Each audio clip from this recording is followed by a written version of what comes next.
Don't touch that dial. You're tuned in to the Dread Podcast Network. Welcome to Development Hell.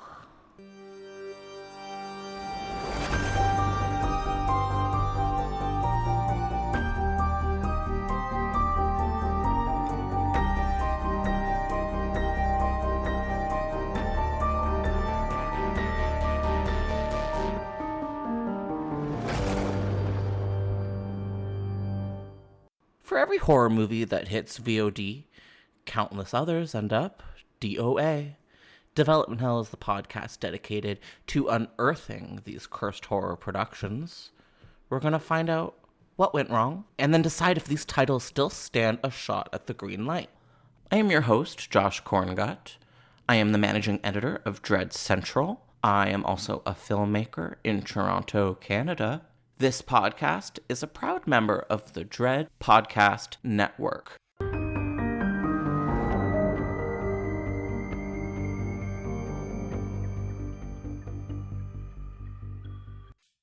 Hi, everyone, and welcome back to a brand new episode of Development Hell. I'm sorry I took a whole week off, but we're back after a 2-week hiatus, and I'm happy to see you. I took the week to go to New York City to cover the Tribeca Film Festival. It was very magical and glamorous, and I felt like a Muppet on vacation. And now that we're back, we have a pretty exciting, colorful new topic, which is Bryan Fuller's Mockingbird Lane pilot. So this is Bryan Fuller's sort of reimagining of the Munsters for NBC in 2012, and it never got picked up for a series, and we're going to talk about why. Today we have a very important returning guest judge. We've got Sharai Bohannon. Sharai, how's it going? It's going great. I'm happy to be back on one of my favorite places to be. Wow. Sharai, just in case people don't remember, and shame on them, can you reintroduce yourself to the Development Hell audience? Yes, I write for Dread Central, so I get to bother Josh often. Mhm. If you've opened a streaming guide these last 9-ish months, you've probably read some of my work. Thank you. I am also the co-host of A Nightmare on Fierce Street, and one of the co-hosts for Blerdy Massacre, and one of the many rotating hosts on the Alter Tapes, in case you like a short horror film as opposed to a full feature situation. Wow, that's a lot of podcasts for one person. My condolences. As I said, we're talking about Mockingbird Lane, so that means we're going to be talking about the Munsters.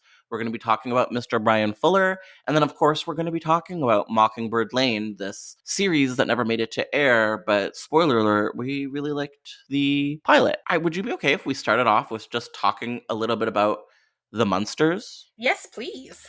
So my first question to you is, before I give a little seminar on the actual facts, in your POV, what is the Munsters? So the Munsters, for me, when I was growing up and watching it on TV late and Nick at Night, back when they did older stuff, it was not the Addams Family, but it was very cute because Herman Monsters laugh, and we also had that like weird cousin who was not a monster, and so they treated her like she was an outcast.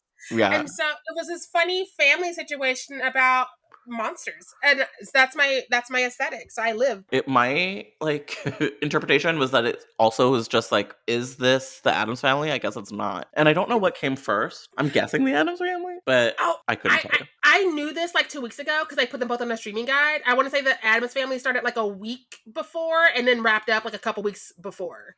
Okay, so a suit was like, let's do our version of the Addams Family, or is it just like weird timing?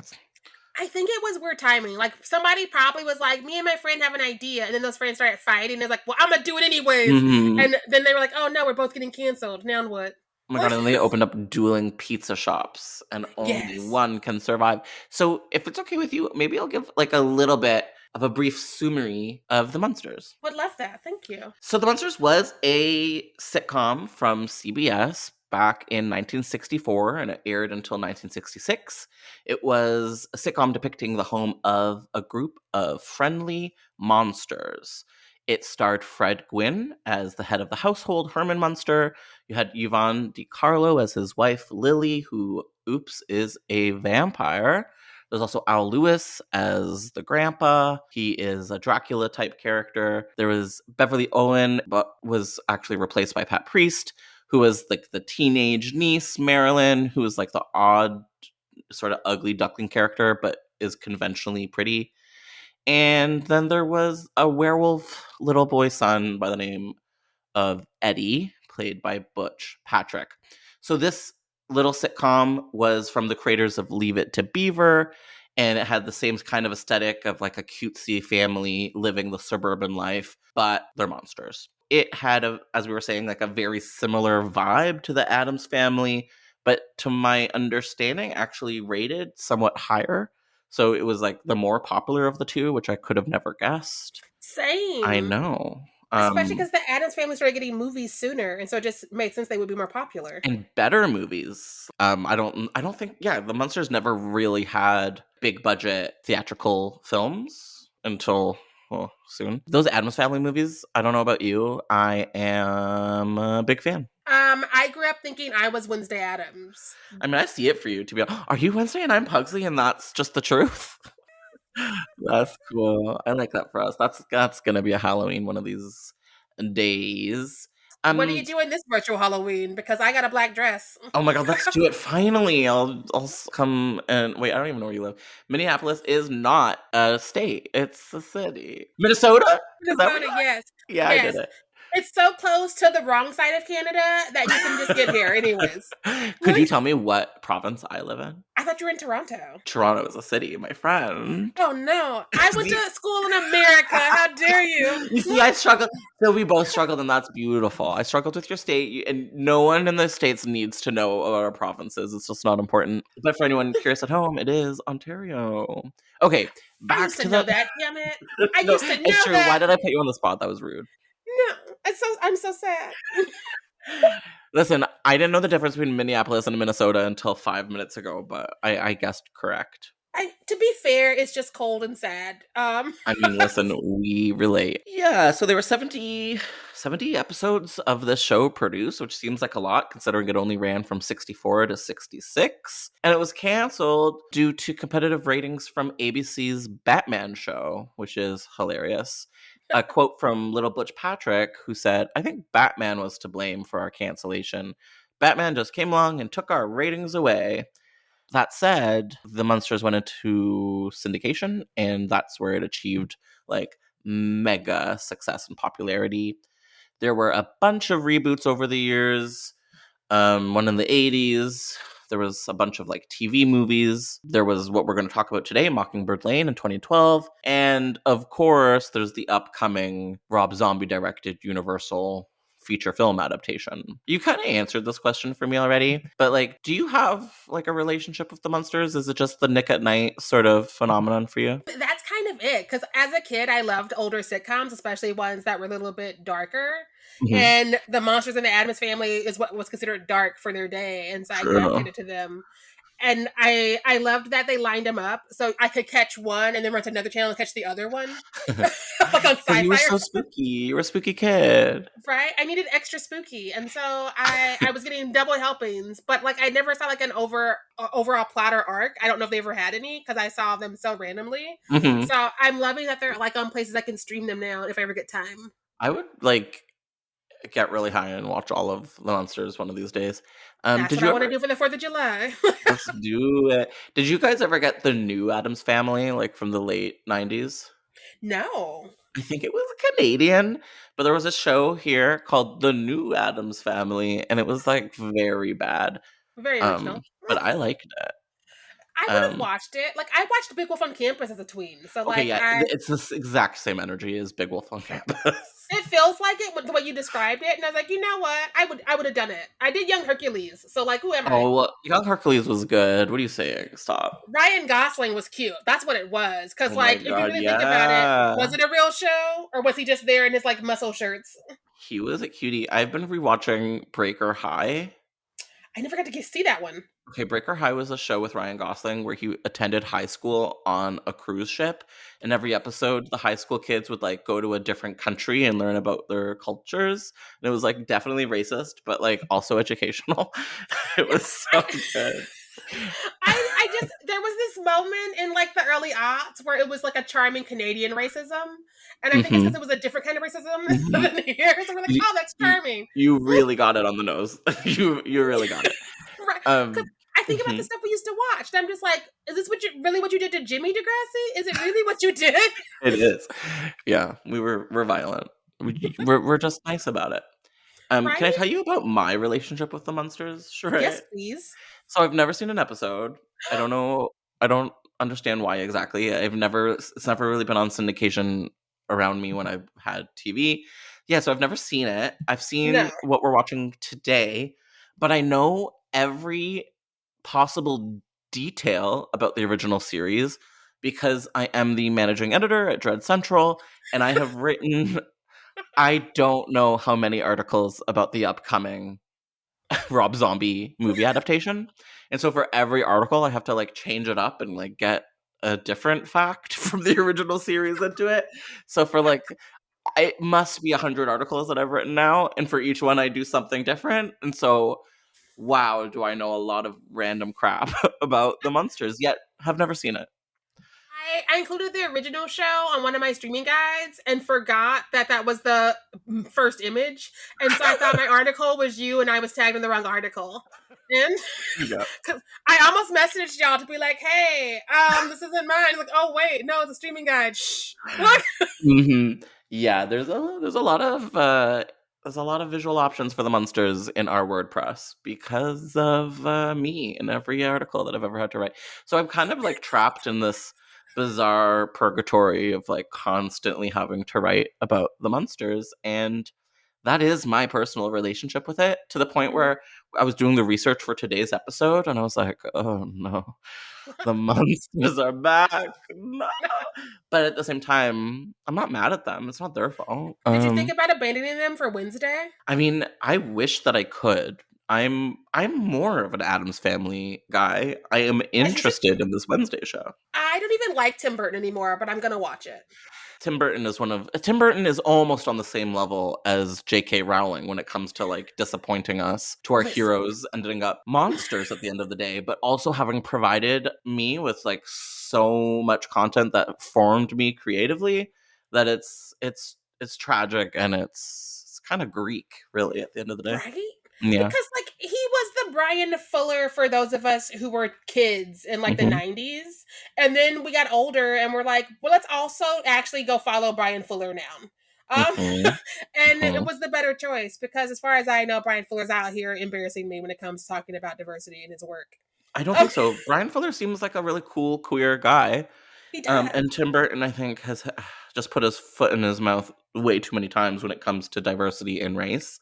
If you guys don't know what we're talking about, just take a quick Google into what he's had to say about diversity casting in his films. It's pretty shocking. It's always about his dreams, too. He's like, why should I cast people of color when I only make movies about my dreams and I don't dream about anyone that's not white? And I was like, well, that's weird.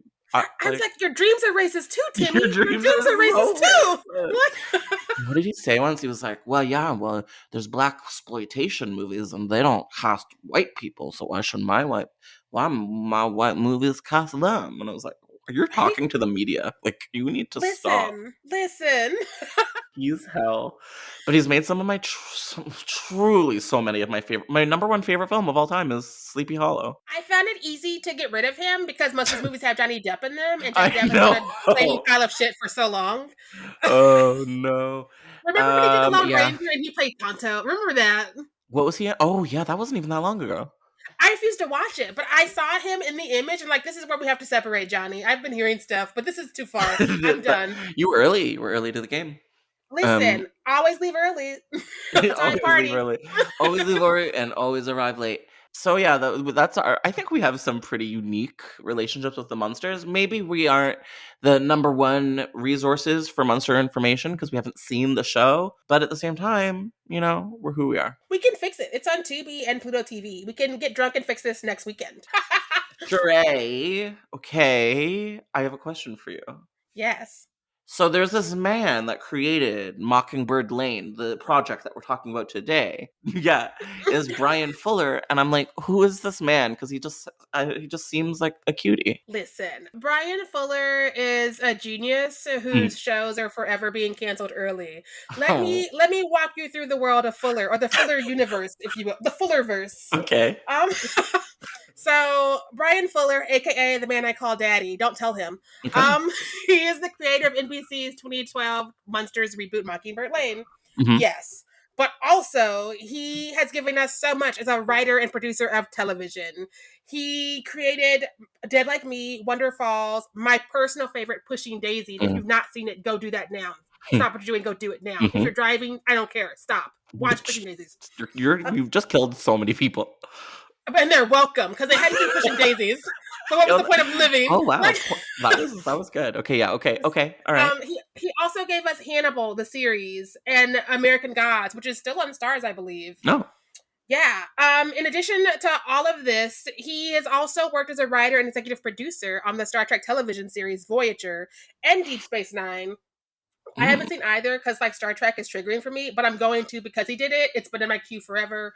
If Bryan Fuller's name is on it, I'm gonna do it. It's just a matter of when. Isn't it appropriate of us to watch Star Trek? Isn't that straight culture and like wouldn't that be offensive?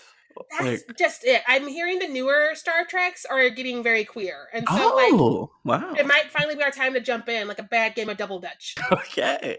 Yes. He is also the co-creator of Star Trek Discovery, which I believe is the queer one I'm talking about, but I can't be for sure because I don't watch yet. Oh my god, can I tell you my favorite like lesser known Bryan Fuller project that exists? Yes. Okay, so were you aware that he directed he wrote and produced the 2002 Carrie like TV adaptation? The one where she was like in junior high? She wasn't though. She was not in junior high. She was like, you mean Carrie. Sorry, I forgot what we were talking about. I thought you meant like Carrie Bradshaw from Sex and the City. oh, And I was like, also that was also not in junior high. I don't know how kids are aging. I was homeschooled in Missouri. Oh, I loved that Carrie Bradshaw like 2-season origin story series. I forgot all about that. It was a time. So Bryan Fuller wrote and produced a 2002 direct-to-TV sort of reboot of Stephen King's Carrie. Oh And no. yeah, I know. And it starred Angela Bettis as Carrie and Patricia Clarkson, my hero, as Margaret White. And it wasn't great, but it was very bizarre. I think it was like intended to be a TV show, but then kind of got the axe and then was just released as like a really long TV movie. Yeah. But it's random. It is not my favorite Carrie situation, but it's not my least favorite Carrie situation. Have you seen it? Yeah, Oh yeah. my God. I blocked it and I didn't remember who did it, but then it's all coming back to me now. That you said this. He's giving me nothing but days of entertainment. So if he wants to try something and fail, that's his right. I can't believe you've seen it. No one has seen it. It's one of my favorite subgenres is like absolutely forgotten Stephen King adaptations. And this is like the king of that. Look at you kinging it up. You know. It's just I think people have seen it, but they don't want to talk about it. It's Much like crime. I think Catherine Isabel of Ginger Snaps fame is also in it, I think. Yeah. Why am I trying to make Carrie 2002 happen? It's your fetch. Don't do it. Don't do I'm trying. But back to other things that Bryan Fuller has given us or will give us. He's gonna do this new Christine remake. Oh, more Stephen King from Fuller. Interesting. What's your relationship with Christine? So I grew up reading Stephen King. I thought I was going to be the next Stephen King, but novels are hard, and so I tapped out. They're so hard. So hard, especially to write something as thick as a Bible. Just not for me. I can't commit to anything that long.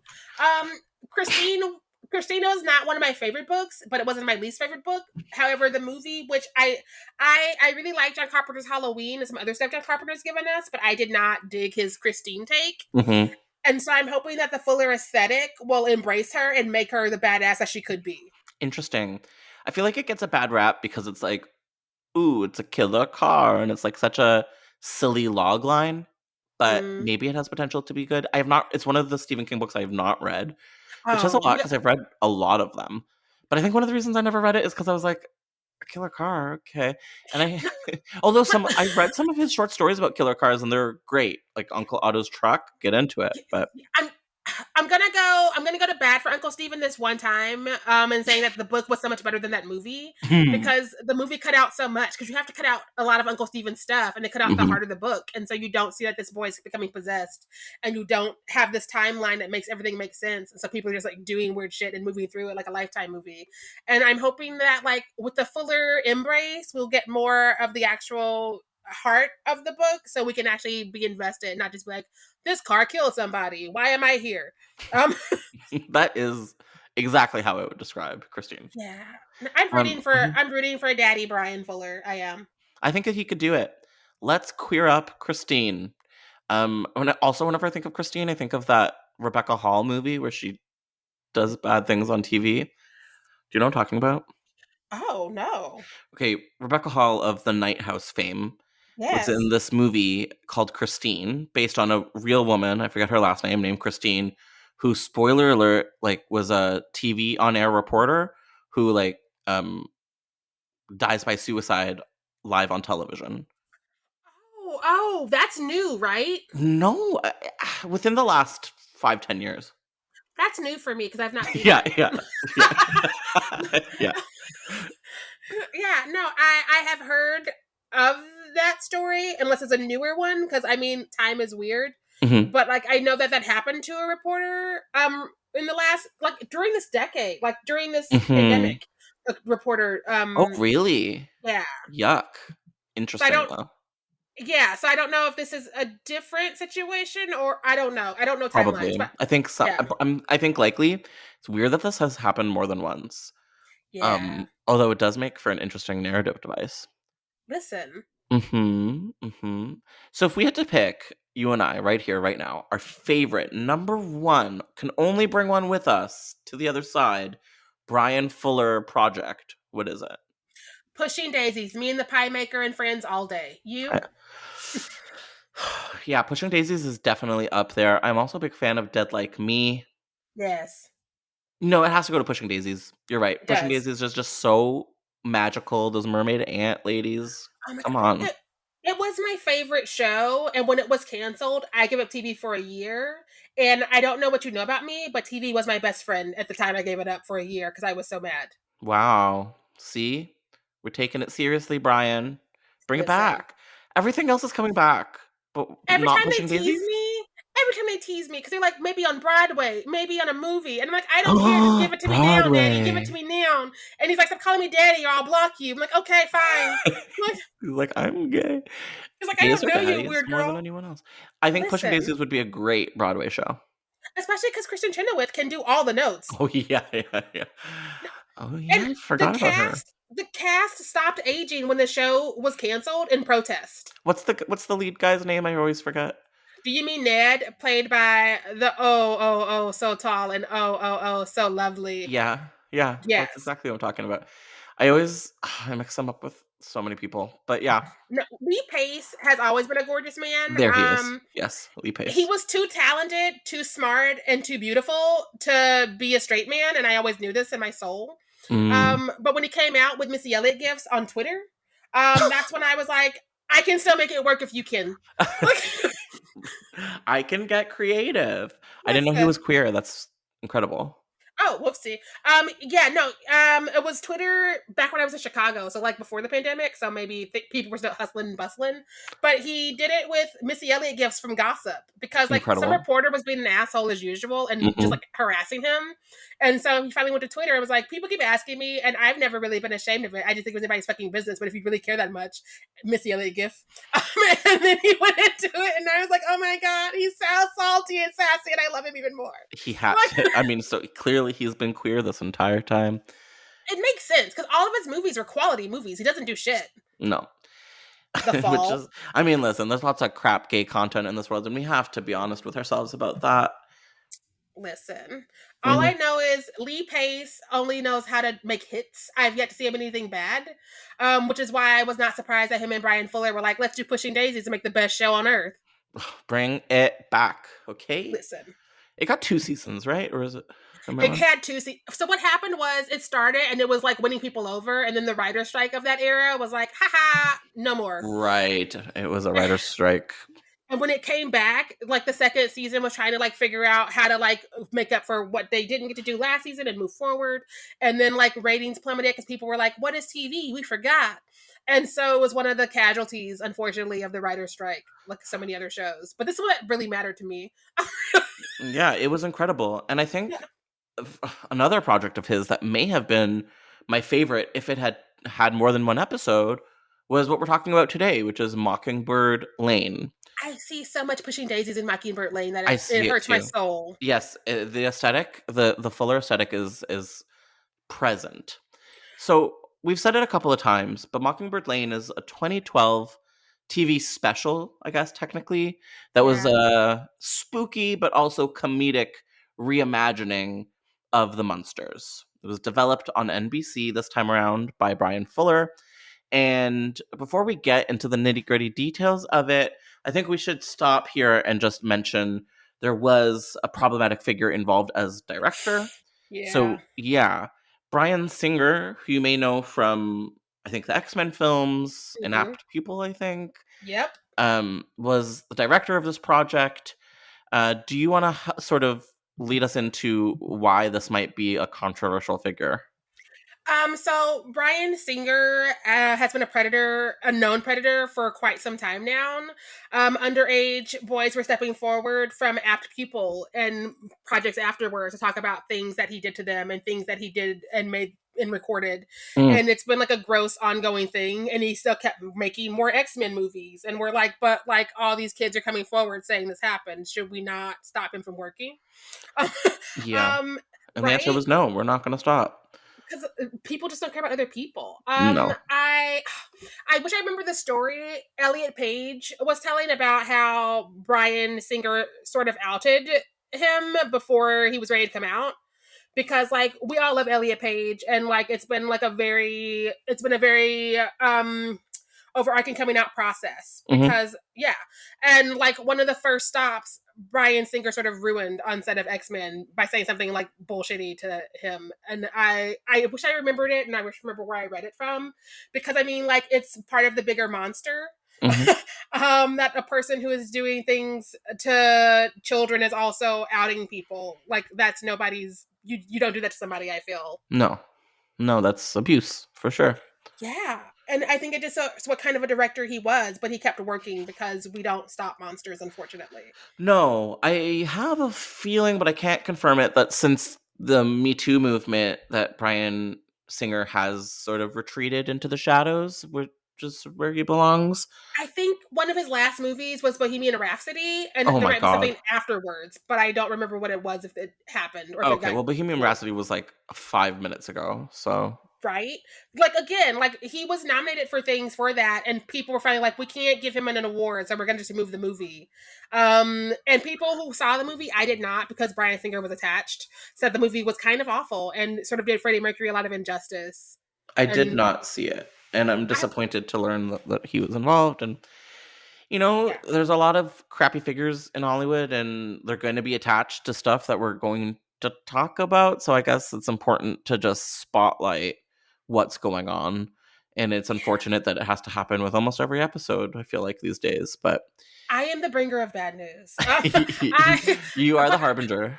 I am. I'm gonna fight Emily for the title. But I will say that I as much as I don't want to support Bryan Singer, if there was a way to get this back to Bryan Fuller, aka Daddy, the good Bryan, Hmm. without Singer getting any of the coins, I would be on board for that Kickstarter. I would be on board for that hashtag, because this was a good time, as we're gonna talk about. Yeah, it definitely was. And I'd like to see Bryan Fuller, maybe take on more directing duties, because I Yeah. think he is talented enough to do it.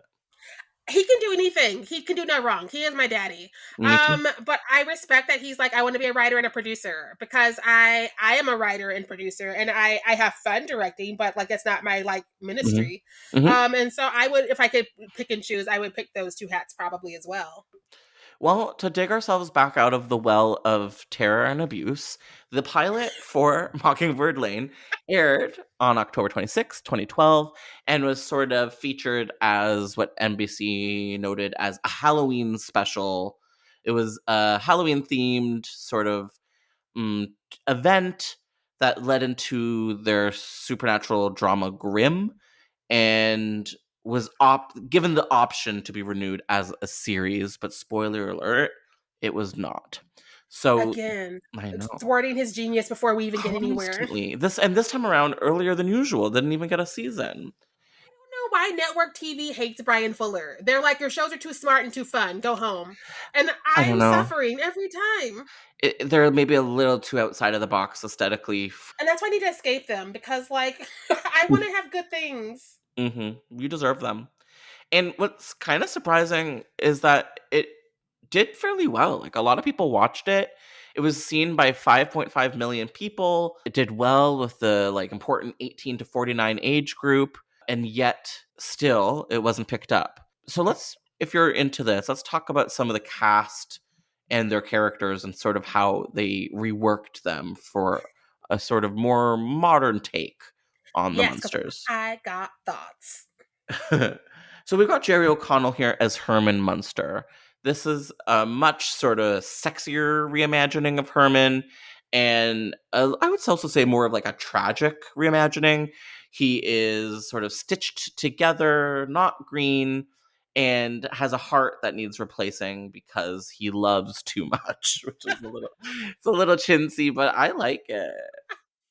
What are your? Uh-huh. I love Jerry O'Connell, even when he's not in a role that I think he might belong in. Because like we've seen him do this before, but like he used to be on Sliders, so it's not like, and he also did Scream too, so it's not his first time in the genre. It was weird to see him play a dad, especially 10 years ago before he was dad age, because I feel like now he's dad age. Definitely now. And it was also weird to see his Herman Munster because like he was hot, and I'm not used to him being hot. Because I mean, don't get me wrong, like Fred Gwynn was no monster, but like we were mostly there for his laugh and his dad vibes. He was very dad chill, yeah. And Jerry O'Connell, I think it's maybe a little too hot for this. Right? He was giving like weird Christian counselor. Yeah, which is as hot as you can get for some reason. Right? And like really saccharine and like supposed to love his family too much, but then you're looking at him and like this looks like an underwear model. Right? And I wonder if they'd gotten the season they deserved, would we have done something different with Jerry? Because I feel like a little bit of makeup and like a little bit of like changing things to make him a little bit more of a monster. Not too far, because again, it's a very lighthearted show. But I think that something besides he loves too hard, which is definitely a first episode to just get a special out. Yeah. Oh yeah. But it also does feel very Bryan Fuller and does feel very Pushing Daisies, but without the like it's not quite earned yet, Exactly. Yeah. And I wonder if had we gotten more, would we have seen him in this new heart have complications? Although he should be gay. This like I love too much and I'm super hot, like that's gay to me. But one of the things I like about this show is that like 3 of the cast members in this episode are people I know are queer. I think they were all out and about by this time, or different stages of out and about. Oh, and I'm like, true. Never on network TV do we ever see that.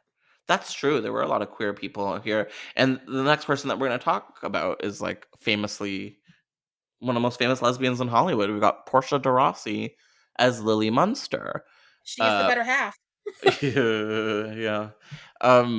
So she's playing like a very elegant version of Lily Munster, a very like mysterioso, kind of spooky, kind of giving me like magician vibes because she like keeps appearing out of nowhere.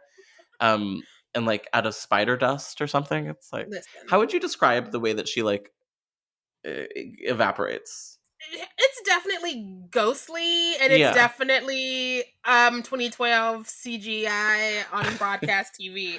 I'm not gonna lie, when I saw her name on the screen, I was like, really? And then I remember she was in Arrested Development, so she can do comedy. Oh yeah.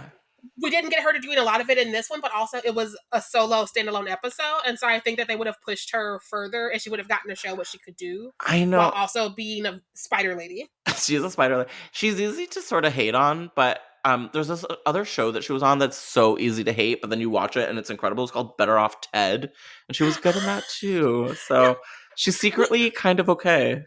she too was in Scream 2, and she was Oh one of my the unsung heroes of that sorority. I forgot that she's in Scream 2 with Jerry O'Connell. Do you think they I became best friends? Do you think that's how they both came to this project? They had to. He was like, Sydney killed me. And she was like, Sydney forgot about me. And so they Yeah. ran out together. Sydney forgot about her forever. Listen, She needs to be in Scream 6. I think so. Bring everybody back. It's with the lady that killed someone with her car in real life. You know the one. Rebecca Gayheart. Yeah. That's the one. Dangerous. But now I feel like Miss DeRossi, we don't put enough respect on her name because we always forget what she's capable of because people don't often ask her to do things, but when they do, it's magic. I know, but she's also like just seems, I don't know, this lesbian couple with her and Ellen DeGeneres, they just seem like they're probably evil, right? They just can't not be evil lesbians. But I mean, I'm not gonna lie, Ellen has not been great these last decades. But I think that Miss DeRossi is staying silent, and I don't know what that is like in their home. But like, I don't see her hanging out with like Kevin Hart and any of the Bushes. That's true. Yeah. I mean, but she must be because, you know, it's all in the family. But you know what? You're right. You're innocent until proven guilty, and she is innocent. And Some not people- bad in this. Listen, some people truly believe that you can be married to somebody and their politics don't affect you. I don't understand that, but if that's what she's believing, congratulations. You cannot punish her for the sins of her wife. Why would we do that to her? And I do kind of like her on this. There's a point where she like barges into the room when her son is in I don't know, like scout camp or something. And I was just like, this is queer content. Like this, like I stan her for some reason in this. Right? No, like she grew on me in this episode. And again, this is before they ever got to do anything else and give her more. Because again, when you give her the jokes, she finds them. But like this was not this vehicle, this episode. It was about setting up the family as a whole and letting like the grandfather and the little boy have their moment and establishing everybody's relationships. It wasn't about letting her be funny and be like, look at me, bitches. Mm-hmm. But we would have gotten an episode had we given Bryan Fuller more.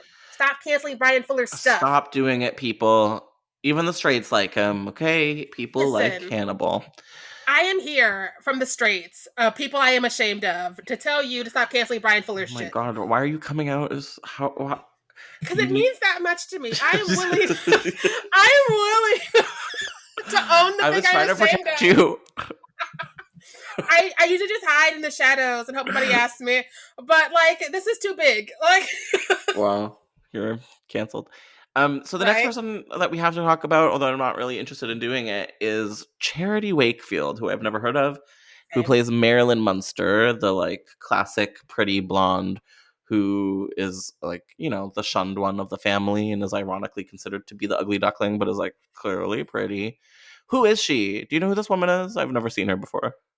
I know when I saw the Wikipedia page earlier, she did stuff. I just was not very familiar with it. Okay, I'm not interested in her. Can we move on? Is that okay? She did good. She did good. She was very blonde. Her eyes were big. It's fine. She had a good energy with Eddie Izzard. Yes. So her and Eddie Izzard together were a great team. And I hear, and we're going to get to it later, that had it continued, it was going to refocus on them more so. I would have loved that. I would have watched that spinoff they spun out, which I mean, Eddie Izzard deserves her own show. She's always killed. She's always killed. Give her more to do. They kill her and everything? No, she's always killed in everything she's ever done. Oh, that's not good. That's Sean Bean energy. I mean, as a comedian, she kills. She's a killer. Okay. She's a scene stealer. Oh, I thought she was getting Sean Beaned and everything. No, they better not. If you kill Eddie Izzard, I'm gonna appear like Candyman. That's a good way to finally meet you in real life. I'm gonna have to kill Eddie Izzard. There goes the last of my frequent flyer miles. No. So usually I hate kids and everything. Same. Not a big fan of kids. Hate kids. Kids, no. But the kid in this was not bad.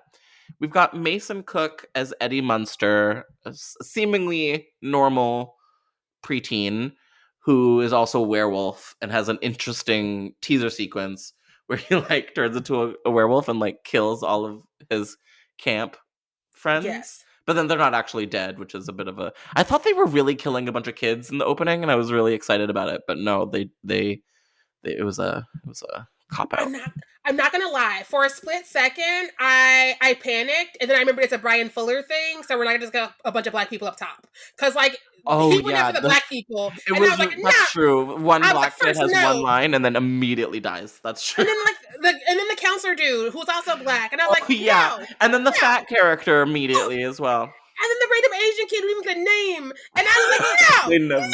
And I was about to write the note, and I was like, no, it's Bryan Fuller. Give it a second. Yeah. And then they were all alive. And I was like, okay. If the children in the movie, they deserve a good chase scene, and they deserve to maybe be caught by Michael Myers or whoever.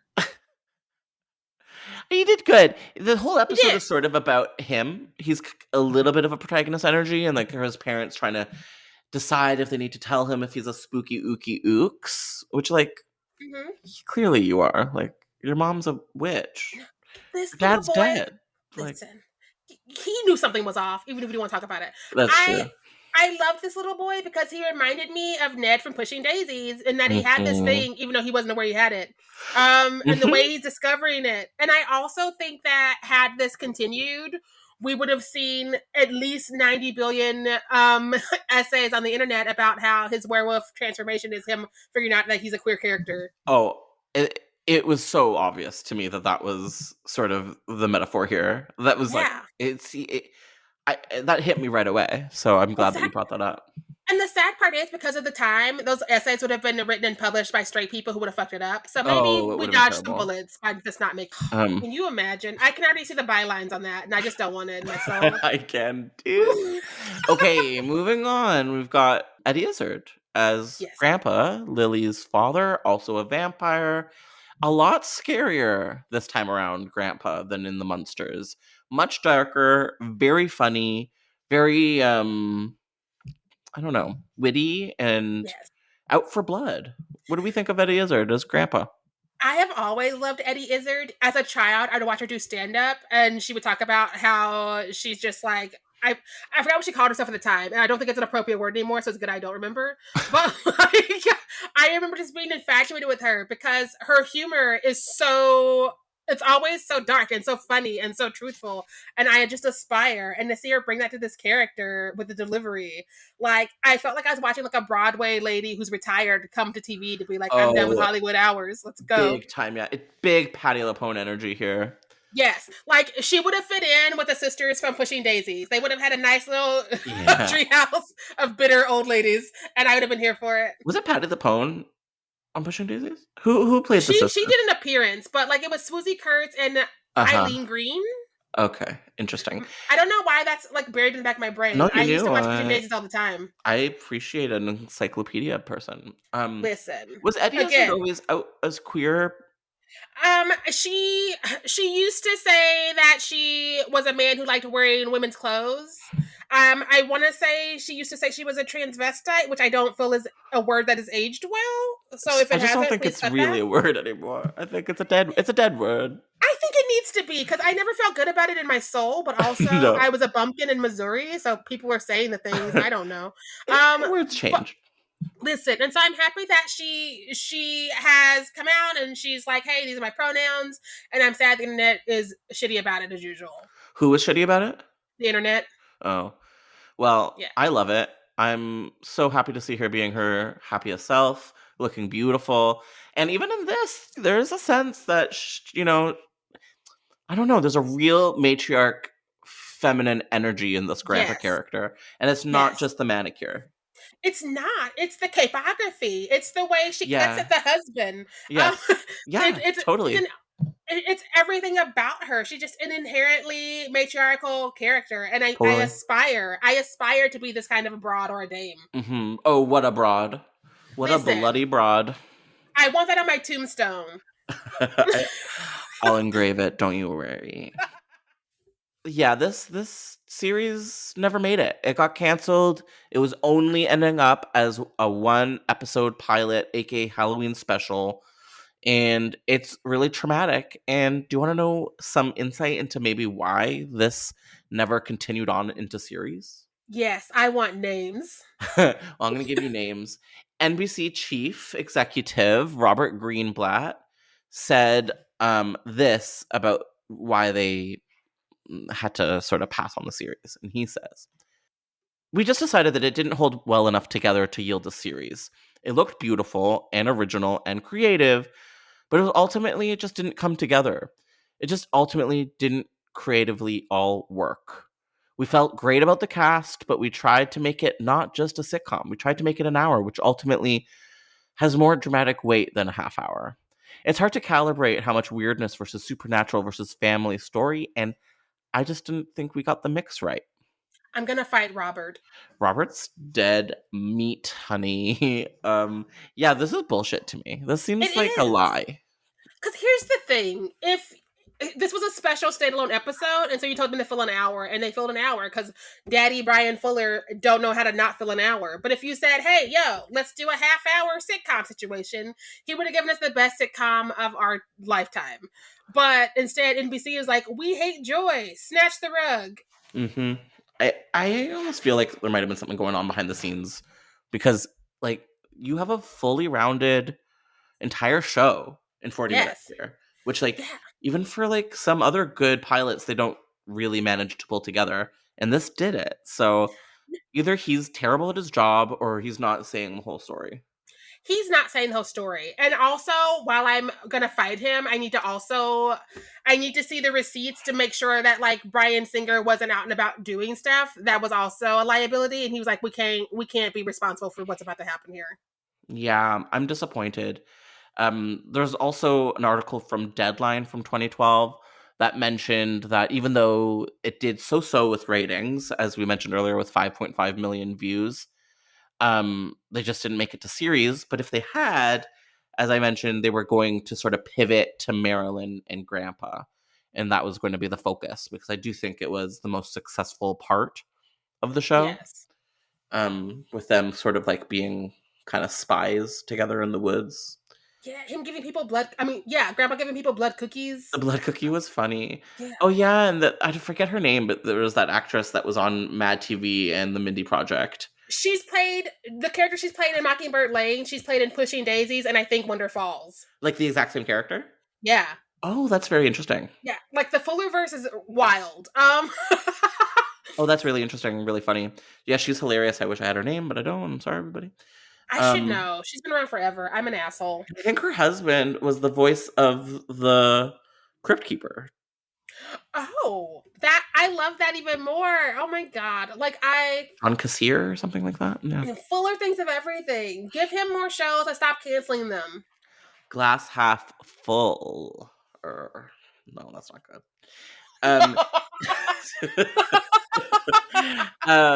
And so when it was officially canceled, we had a very tragic, very upsetting tweet from our hero, Daddy Fuller. And he said, "I tweet with a heavy heart. NBC not moving forward with hashtag Mockingbird Lane. From producers and cast, thank you all for your enthusiasm and support." I'm heartbroken. Wow. I know I just discovered this, but I'm heartbroken. It is pretty good. Yeah, I never saw it because I was a full baby in rehearsal in my undergrad and didn't know that Bryan Fuller was giving me more things to love because I was miserable. So, Were you aware of it? not until we were talking about it, and I was like, "That sounds familiar," and I was like, "Oh, because it's a thing I discovered recently, but I never tracked it down." Like, it's hard to find over here. Like, you had to send me the links from like the deep web. We had to go really deep. Right? Yeah. I have to go throw my computer off my balcony after we're done with this. Yeah, that was some dark web stuff. Yeah, I definitely was aware of it, but I never had seen it. For some reason, I wasn't like interested. I don't know. It didn't really grab me, but I was incorrect. I really liked it, and I'm really sad that it didn't make it further. If I see Bryan Fuller's name on something, I'm gonna watch it again. I'm gonna even do Star Trek for this man because he is my daddy. He has influenced me more than even I'm aware. Like, my aesthetic as a writer is very much somebody who watched a bunch of Fuller stuff and is gonna keep trying until somebody lets her do it for free. I love that. Except for Star Trek. I don't know. I'm the poor man's Fuller. I like that. Yeah. Business cards. Boom. Fuller, what's the opposite of Fuller? Empty. Lesser. You're the Oh. empty woman. No. No, So that movie was bad. I Let's not did bring the not empty see man in it. here. But I read a really interesting article about how it was a trans allegory, and I just choose to believe that it's true. If it is, that's 1 point for the movie. I didn't understand. We have a whole episode on it on Fear Street. Brother Ghoulish was there, and we all couldn't find anything nice to say. That's funny. Yeah, I read some article on them, and I just wanted to believe it. So, Sharai, do you think, and the answer is no, we're ever gonna see Mockingbird Lane from Bryan Fuller? I am heartbroken because I think that if not for the Rob Zombie movie and the Bryan Singer of it all, we would. Because literally everything he's ever given us is a bop, and we all wanted all to come back. And so this would have ended up in that same wheel, and we would have been arguing about how can we get it back.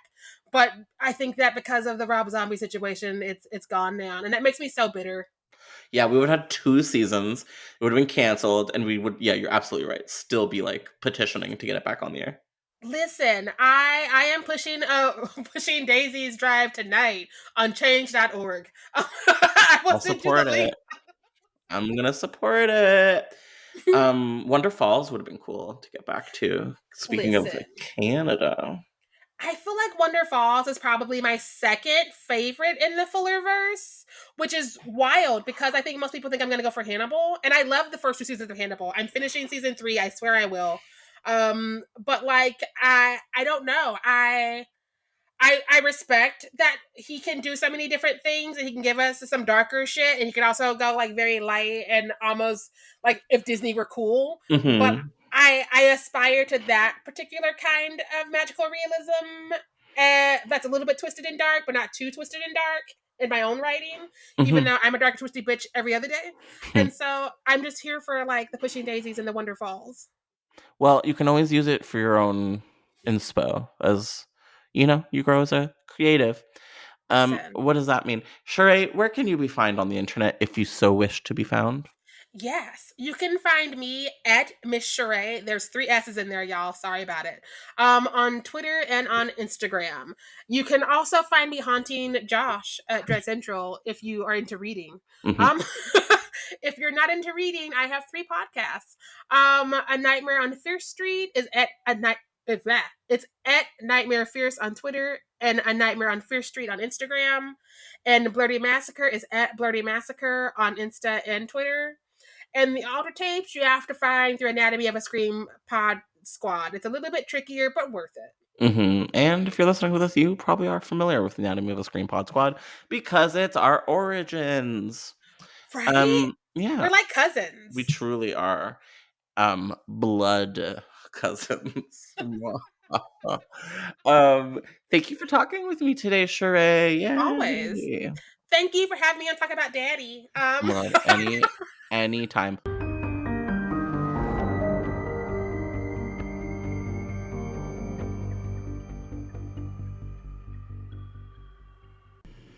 Thank you so much for listening to Development Hell. If you enjoy this podcast, then please do us a major favor of leaving us 5 stars and writing a positive review. It really makes all the difference in the world. We'll see you next week with a brand new episode of Development Hell. Thank you for listening to the Dread Podcast Network.